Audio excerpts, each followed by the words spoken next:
Hello students. Trigonometry के इस question को करते हैं। ट्रायंगल पर बेस्ड क्वेश्चन है। देखो इसमें क्या दिया हुआ है, इसने एक ट्रायंगल है, इसकी जो है लेंथ दी है, यानी दो साइड दी हुई है, एक 10 सेंटीमीटर एक 9 सेंटीमीटर है ना। और angle of the triangles are in arithmetic progression में है, तो थर्ड साइड इसको अपने ने बतानी है। तो देख लीजिए, मान लीजिए इस तरह का एक ट्रायंगल है अपने पास।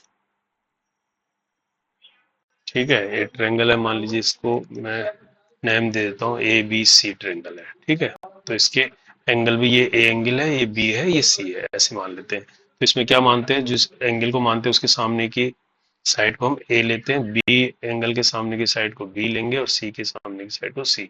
अब कोई दो साइड हमें दी है ना।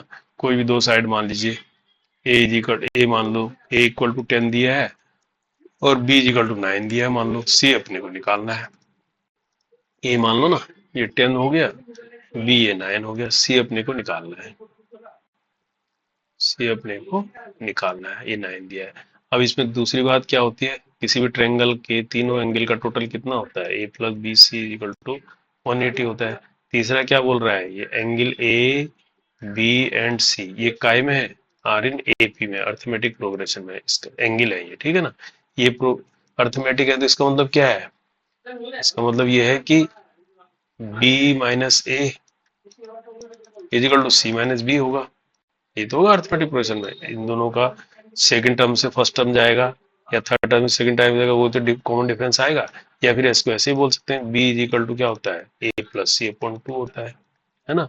अब यहाँ से देखो, बी की जगह अगर ए प्लस सी कितना होगा, यहाँ से ए प्लस सी को लिखूंगा टू बी, है ना। तो यहाँ से मैं ए प्लस सी की जगह टू बी रख सकता हूँ, कितना हो जाएगा, थ्री बी हो जाएगा ना, है ना। यहाँ से देख लो, ये नंबर वन से क्या हो जाएगा, three B A plus C और ये मिला के two B, three B is equal to कितना हो जाएगा, 180 डिग्री, है ना।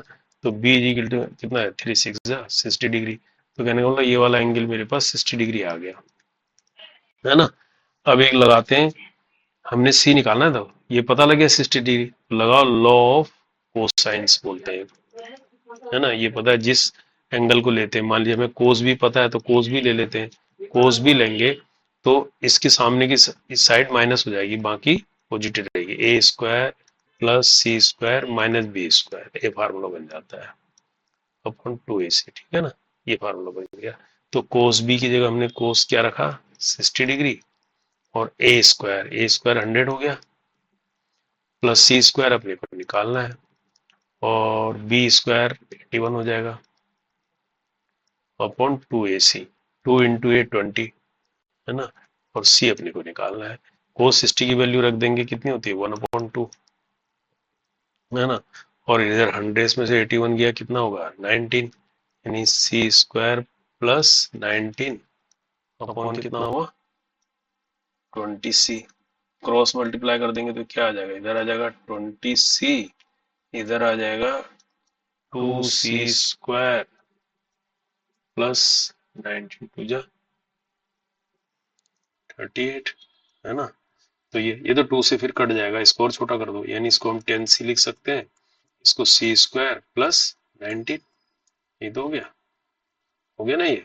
अब इसको सोल्व करें आगे, इस क्वेश्चन को, तो ये कैसी बन गई, सी स्क्वायर माइनस, इस तरह ले लेते हैं, माइनस 10 सी प्लस 19, हमें सी निकालना है ना, तो सी की वैल्यू कैसे निकलेगी अब यहाँ से, अब इसके फैक्टर तो ऐसे होंगे नहीं 19 के, तो अपना फार्मूला लगा दो general, C is equal to minus B करोगे नहीं, 10 plus minus B square minus 4, B square मतलब 10 का स्क्वायर 100, है ना, माइनस 4a1 है, यानी 19 इंटू फोर, 19 इंटू 4 के 19 फोर जा 76 आ जाएगा ये, है ना, अपॉन टू ए की कितना है 1 है 2, आ गया ना ये। तो 10 प्लस माइनस 100 में से 76 किया, कितना आएगा 24, अंदर आ गया 24 अपॉन टू। तो सी इतना, 24 को भी और कर सकते हैं, क्या कर सकते हैं, 6 4 जा 24, 4 बाहर आ जाएगा, तो यानी 10 प्लस मैंने 4 का अंडर रूट 2 हो जाएगा, 2 अंडर रूट अंदर क्या बच जाएगा 6 अपॉन 2, है ना।